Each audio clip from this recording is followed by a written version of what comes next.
My name is Dick Thornburgh. I was Attorney General of the United States during the time that the Americans with Disabilities Act was passed in Congress and signed into law by President Bush in July 1990. A very exciting time.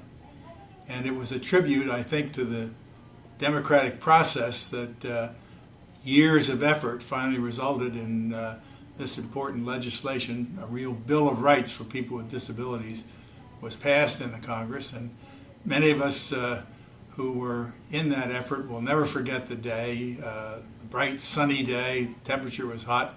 About 3,000 people gathered on the south lawn of the White House to watch President George H.W. Bush sign this important legislation into law.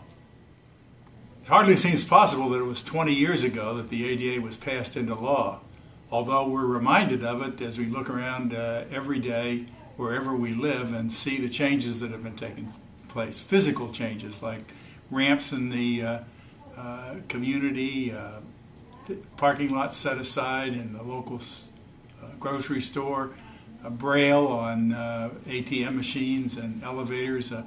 But more important than the physical changes are the fact that people with disabilities have been invested with a new dignity and a new access to mainstream America, and that's what the bill was designed to do. My work on the ADA was, as Attorney General, being the kind of point person for the Bush administration and seeing the legislation through. But it also represented a merger of my official responsibilities with a personal cause.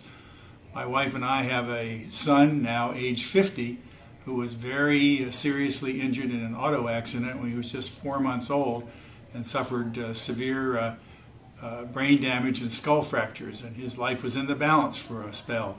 But he has come to symbolize for us how people with disabilities, however limited they might be, can attain an important place in the community. He lives semi-independently, he has a full-time volunteer job, and he participates in a lot of community activities that we never would have thought would be possible. The ADA empowered people with disability, and they're therefore much more visible in every aspect of our life.